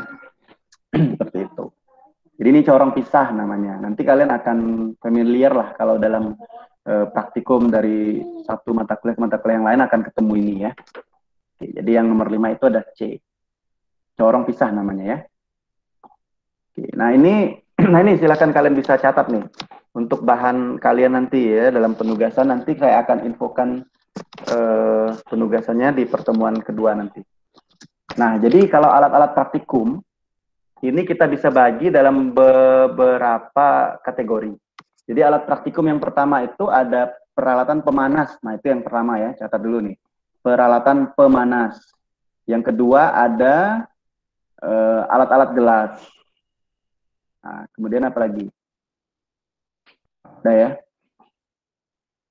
Jadi pertama kalau peralatan pemanas itu tentunya nanti gunanya ya untuk melakukan pemanasan ya, macam-macam nih. Jadi kalau alat-alatnya nanti ada kaki 3 ya. Nih kaki 3 nih yang ada di gambar. Ada apa namanya? Penjepit ya. Ada alat-alat yang terbuat dari porselin. Nah, silakan kalian bisa foto nih. Nanti kalian bisa cari namanya apa, fungsinya apa dan sebagainya seperti tabel tadi. Ya, bahannya apa kan? Nah, ini alat pemanas yang pertama. Yang kedua, ada alat-alat gelas. Kalau alat-alat gelas itu ada yang pertama fungsinya ada wadah, ada untuk mereaksikan zat, ada untuk mengukur volume. Nah, jadi kalau alat-alat gelas itu ada sebagai wadah, ada untuk mereaksikan zat, ada untuk mengukur volume. Kalau wadah nih macam-macam nih. Ada botol ya. Ada warnanya yang putih, ada warnanya yang gelap. Kemudian ada yang botol tapi ada pipetnya di dalam tuh, seperti ada dropnya yang sebelah kiri. Ada juga botol ember. Nah, nanti kalian bisa carilah ya. Kemudian ada lagi untuk mereaksikan zat. Nah, mereaksikan zat nanti kalian cari. Untuk mereaksikan zat. Kemudian ada juga untuk mengukur volume. Nah, kalau untuk mengukur volume, kalian perhatikan ada yang untuk keperluan teknis, ada yang keperluan analisis. Kalau untuk keperluan teknis, tentunya ketepatan ukurnya tidak teliti. Jadi untuk uji-uji kualitatif bisa ya. Nah, untuk mengukur, nanti kalian bisa cari nih. Di sini ada pipet volume, pipet gelas ukur ya, ada Erlenmeyer, ada gelas Becker. Nah, dan pipet-pipetan, ada pipet tetes. Nah, ada pipet ukur ya. Nah, kemudian ada lagi yang zat yang untuk alat untuk mengukur tadi kan teknis. Ada juga yang sifatnya volumetrik, jadi dia analisis kuantitatif yang lebih teliti. Misalnya di sini ada labu ukur, ada buret, ada pipet gondok dan sebagainya. Nanti silakan kalian cari lagi. Namanya, gambarnya, fungsinya, cara gunakannya gimana. Nah, ini hanya untuk mengantarkan ya. Jadi topik pertemuan yang kedua nanti tugasnya adalah ya ini terkait dengan alat dan bahan. Biar kenal. Nah, ini untuk mengukur volume. Ada pipet gondok, ada pipet ukur, ya, apa bedanya. Nah, dan ada filler nih, ada juga yang namanya pipet mikro nih, yang sebelah kanannya ada pipet mikro. Nah, nanti kalian bisa cari tuh fungsinya apa, cara gunakan gimana. Kemudian ada buret. Ada buretnya, ada Erlenmeyer-nya, ada klem, ada statifnya. Nah, ini alat pengukur volume. Nah, jadi pipet macam-macam nih, ada pipet volume. Jadi pipet volume itu nama lainnya juga pipet gondok. Nah, pipet gondok tuh ada gondokannya tuh. Dan volumenya hanya 1 ya. Biasa kalau untuk 2 mili, jadi dia 2 mili saja. Hanya untuk mengukur 2 mili dengan tepat. Kalau dia 25 mili, berarti hanya mengukur 25 mili. Tapi kalau pipet ukur, seperti yang gambar yang di kanannya itu tidak ada gondoknya lurus, tapi terdiri dari skala-skala. Nah, dari 0 sampai 2 mili, dari 0 sampai 10 mili, tergantung pipet ini skala berapa. Dan dia bisa mengukur berbagai macam ukuran. Tidak hanya satu kayak pipet gondok tadi. Nah, gitu ya. Ketelitiannya tentu lebih tinggi yang gondok ini tadi. Ada lagi pipet mikro atau mikropipet untuk ngambil dalam skala-skala mikro. Nah, bedakan ya antara mililiter dengan mikrometer ya. Bedakan. Kemudian ada lagi sharing pipet dan sebagainya, macam-macam. Nanti bisa dicari gambarnya. Kalau buret, seperti yang digambar ini juga macam-macam buret tuh. Bisa kalian foto, nanti bisa kalian cari ya. Ada makro, ada yang mikro, ada yang ultra. Tergantung kapasitasnya. Dari buret itu berapa mili dan ketelitiannya berapa mili. Nah, kalau dia yang ultra mikro ya, kapasitasnya cuma 0,1 mili. Kalau mikro, kapasitasnya cuma 2 mili. Kalau makro, ada yang 10, 25, 50. Nah, gitu. Makin kecil, ya makin mahal harganya ini ya. Ketelitiannya makin tinggi. Gitu. Ini buret. Nanti kalian akan berinteraksi dengan buret nih dalam praktikum ini nanti. Itu ada mikro, makro, ultra mikro. Nah, ini nomor 6. Alat yang digunakan untuk mengukur volume satu larutan. Kecuali yang mana ini? Silakan. Izin jawab, Pak. Ya, silakan. Apa jadinya jawabannya? Menurut saya jawabannya C, Pak. Tabung reaksi. Ya, mengukur volume ya. Pipet volume bisa digunakan tadi. Yang bedakan dengan pipet gondok ya. Pipet volume ini pipet gondok ya tadi ya. Nah, sama ya. Gelas ukur. Tahu kan ya gelas ukur yang mana ya? Buret udah tahu yang mana. Labu ukur untuk buat larutan ya. Tabung reaksi jangan sampai digunakan untuk mengukur larutan ya, karena beda ya. Jadi tabung reaksi. Nah, ini untuk alat yang tadi kan untuk mengukur ya. Tadi alat gelas itu ada wadah, ada alat untuk mengukur, baik itu yang keperluan teknis atau kurang teliti maupun yang volumetrik atau yang teliti mengukur itu. Yang ketiga ada mereaksikan zat atau senyawa. Nah, kalau untuk mereaksikan, nah ini nanti ada Erlenmeyer, ada Becker glass, ada pipet plat tetes dan sebagainya. Tuh ya, nanti bisa dicari namanya, gunanya dan sebagainya, cara menggunakannya. Nah, kromatografi juga ada, ini dalam keperluan kromatografi. Ada kromatografi kolom, nih kayak buret nih, tapi bukan buret nih yang sebelah kanan nih. Tapi untuk keperluan kromatografi kolom namanya. Tuh ya. Nah, kemudian ini tadi kayak ada corong pisah ini kan. Nah, juga untuk keperluan kromatografi. Nanti bisa dicari gambarnya, ini namanya apa, fungsinya apa, nanti bisa didalami lebih lanjut ya, di tugasnya nanti. Ini yang lain-lain, ada juga corong Buchner, ada apa namanya, sendok porselin ya, ada stainless, dan cara pemilihan ya, pemilihan alat juga penting nih. Kalau misalnya kalau kalian nanti praktek mengambil bahan-bahan yang sifatnya korosif, misalnya KMNO4. Apakah boleh kalian mengambil dengan wadah yang stainless nih? Nah, maka seharusnya tidak boleh. Kenapa? Karena dapat merusak sendok stainless nih. Maka kalian harus pilih kalau sifat-sifat yang korosif, kalian gunakannya sendok yang bahannya dari porselin nih, sendok porselin misalnya, seperti itu. Jadi pemilihan alat tuh penting juga, pemilihan bahan dari alat itu. Perhatikan apakah alat-alat bahan-bahan yang ingin diambil, ingin ditimbang misalnya, korosif atau tidak, dan sebagainya. Jadi pemilihan alat ini penting. Untuk apa? Untuk menjaga alat kita, termasuk juga untuk menjaga bahan, biar tidak bereaksi dengan wadah yang mengambil tadi. Kalau terjadi reaksi kan, terjadi oksidasi dan sebagainya, bisa mempengaruhi ya. Seperti itu. Nah ini ada corong, yang di bawah ini, yang bawah tengah. Yang agak kanan ini namanya ada desikator ya. Desikator biasanya di dalamnya ini ada silika gel. Untuk apa? Untuk menyimpan bahan nih agar dia tidak menyerap uap air ya. Jadi biar bisa tetap kering, bebas dari lembab. Nah, desikator nih. Oke. Nah, nomor 7 selanjutnya.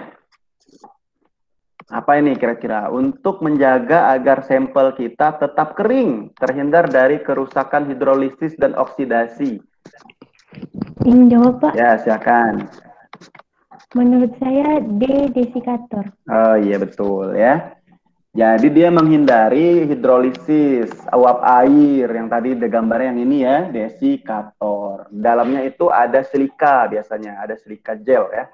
Silika gel itu kalau dia sudah menyerap uap air, dia warnanya nanti pink. Tapi untuk mengaktifasinya, untuk menghilangkan uap air yang sudah diserap oleh silika gel itu dipanaskan di oven misalnya. Dia akan jadi biru, jadi uap airnya udah menguap lagi.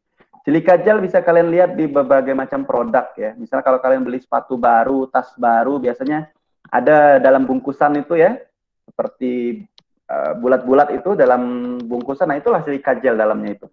Kalau beli dompet baru, tas baru, kulit dan sebagainya itu selalu ada silika gel untuk mencegah ya lembab gitu ya, menghindari tadi ada uap air di situ. Nah itu silika gel ya. Ini desikator betul. Nah, kalau bahan nih, tadi kan ada alat bahan. Bahan nanti ada teknis, ada yang PA. Kalian akan mendengar istilah bahan teknis, ada bahan yang pro analisis atau PA. Sama juga kayak alat tadi, ada alat yang untuk teknis, keperluan mengukurnya, ada juga yang volumetrik atau yang lebih teliti ya untuk analisis. Nah, ini bahan juga sama, ada teknis, ada pro analisis atau PA. Apa bedanya? Harus tahu bedanya. Kalau harga tentunya lah beda. Ya.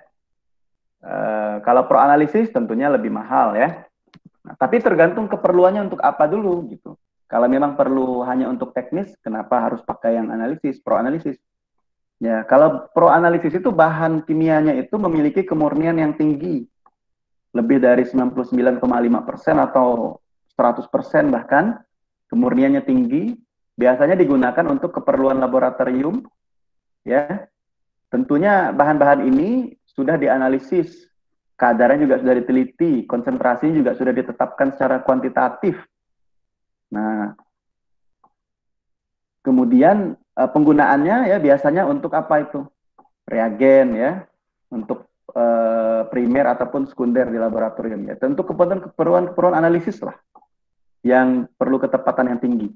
Nah, kebalikannya adalah bahan yang teknis. Kalau bahan teknis ini misalnya kayak alkohol 70%, misalnya alkohol 60%. Nah, itu kan sudah ada pencampur yang lain ya, tidak murni alkohol. Nah, jadi kalau misalnya pro analisis ini kita encerkan, nah maka dia jadi teknis lah dia gitu. Jadi kemurniannya sudah berkurang ya. Kemudian yang teknis ini kemurniannya tidak setinggi pro analisis gitu. Dan biasa digunakan untuk produksi ya karena harganya relatif lebih murah ya.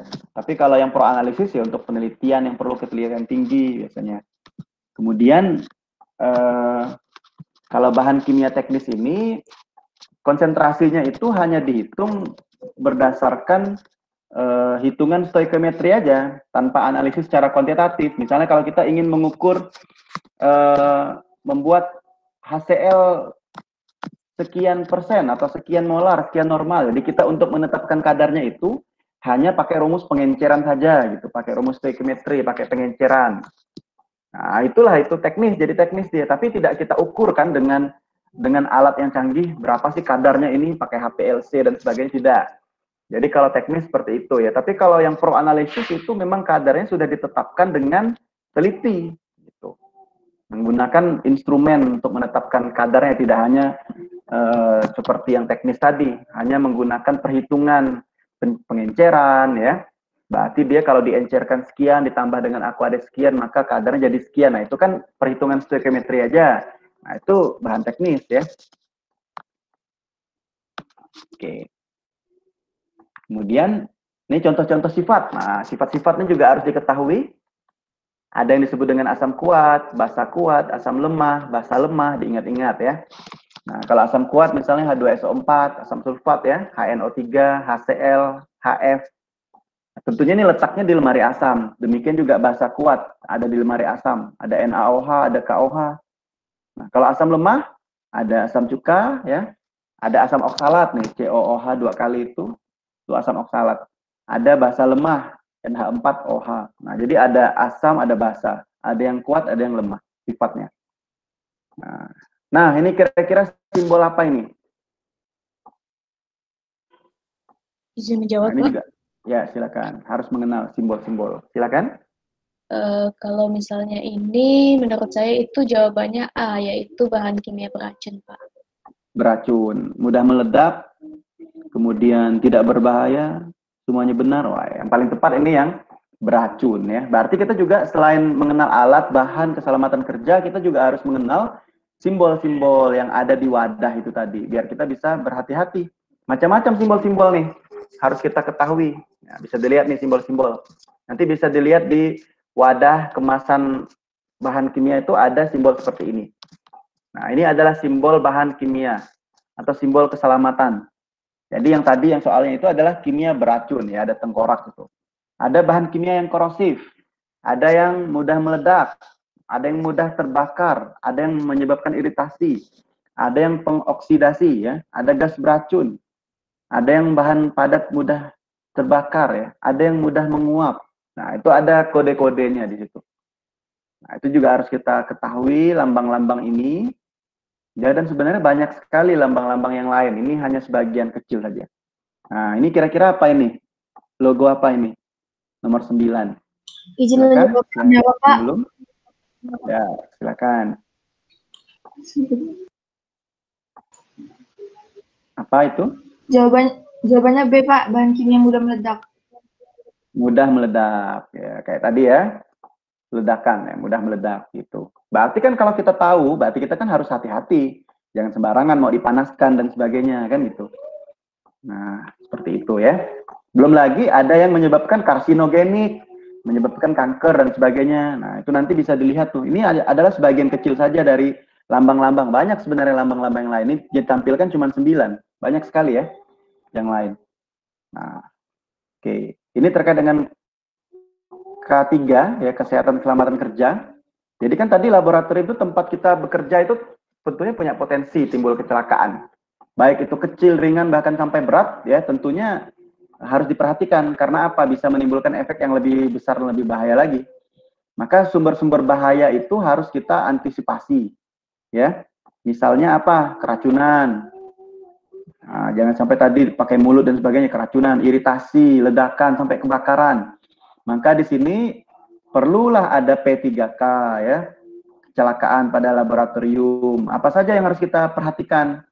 Nah, ini misalnya kalau pertolongan pertama di laboratorium,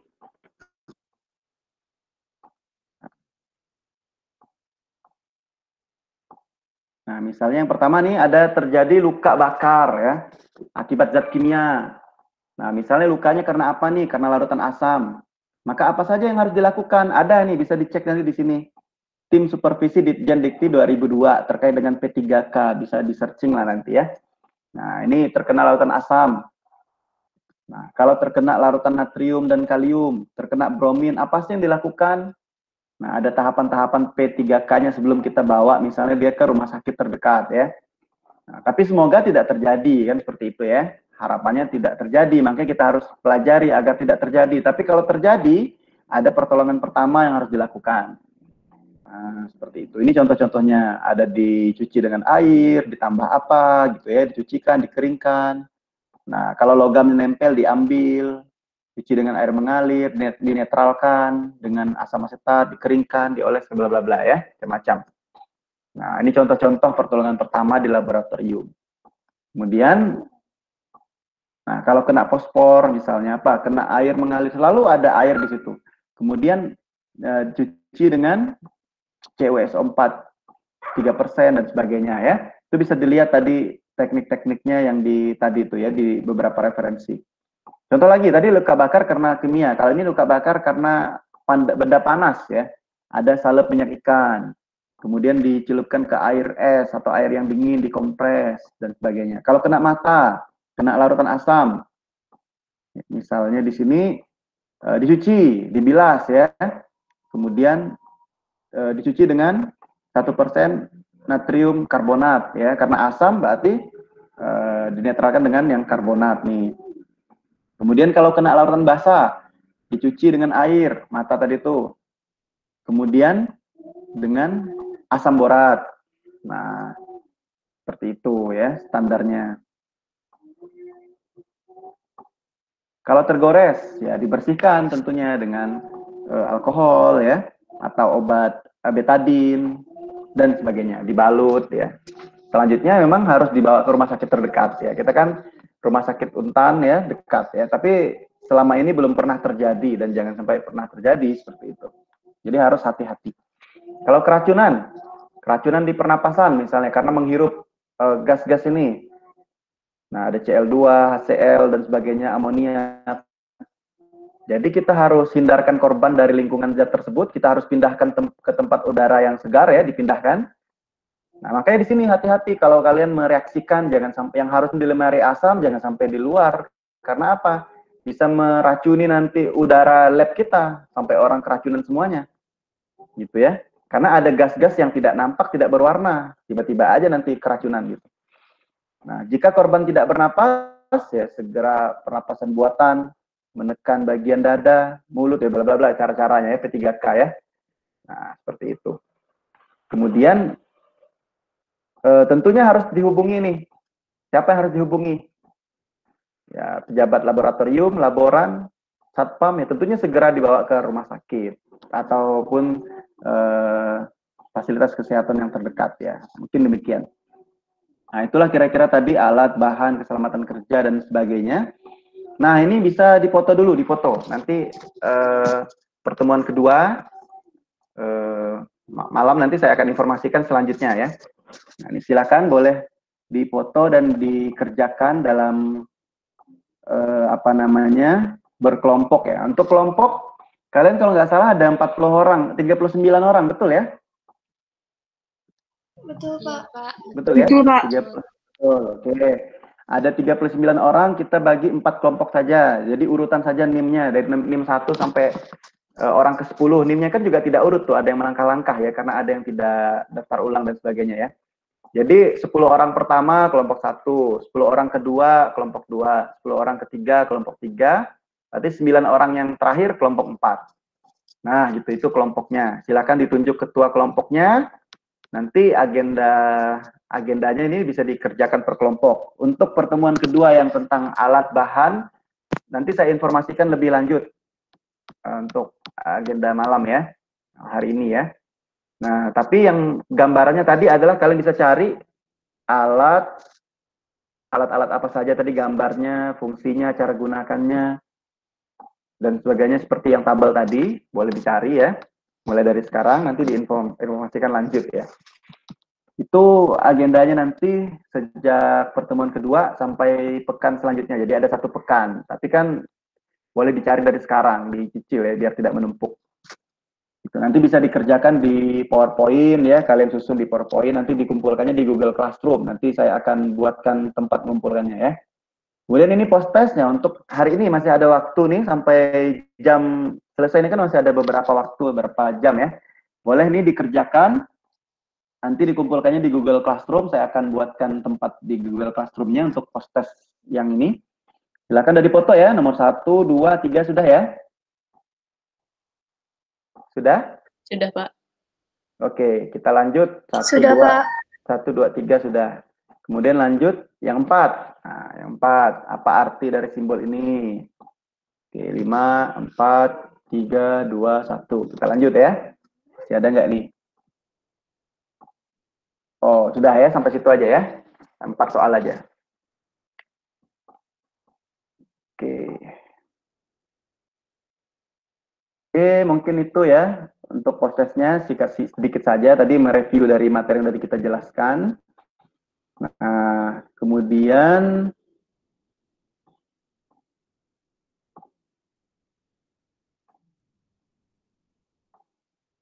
saya ingin menunjukkan lagi tadi simbol-simbol yang lain tadi. Ini terakhir ya sebelum kalian bekerja mandiri.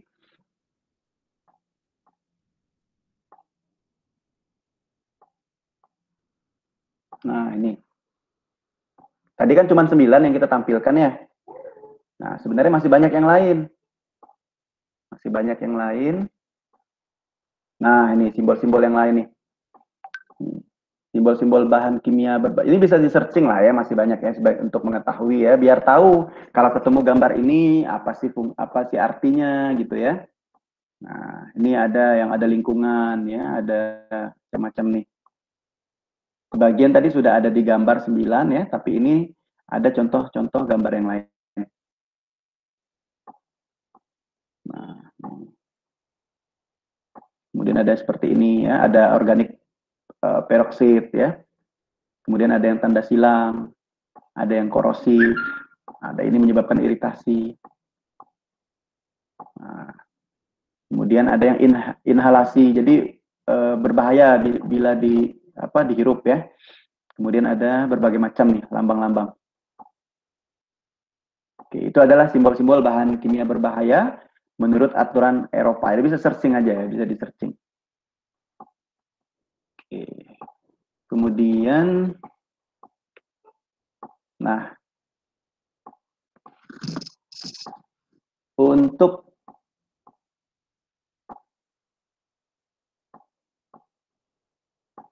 yang alat bahan dan keselamatan kerja nanti saya informasikan di pertemuan kedua ya. Oke, ini fokus dulu yang pertama ini. Dan kelompoknya sudah ada, silahkan nanti dikerjakan dalam kelompok, tapi masing-masing setelah dikerjakan dalam kelompok tetap mengirim ke Google Classroom masing-masing. Gitu ya. Oke.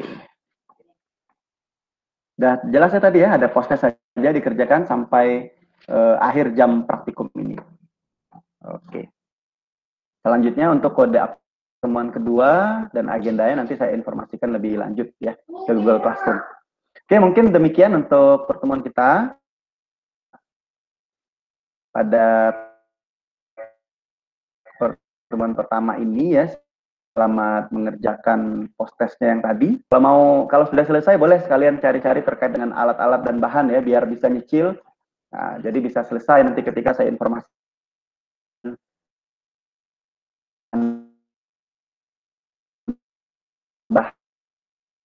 bahannya. Tinggal kalian rapikan aja gitu. Oke, terima kasih atas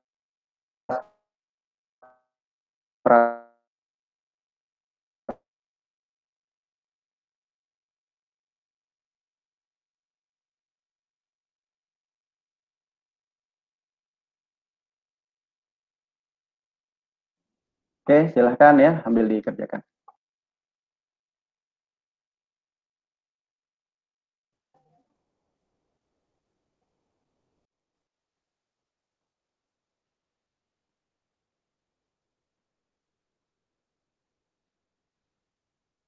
Baik, Terima kasih, Pak. Terima kasih, Pak. Ya, silakan ambil dikerjakan ya. Terima kasih, Terima kasih, Pak. Pak. Terima kasih, Pak. Terima kasih, Pak.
Ya, bapaknya udah keluar.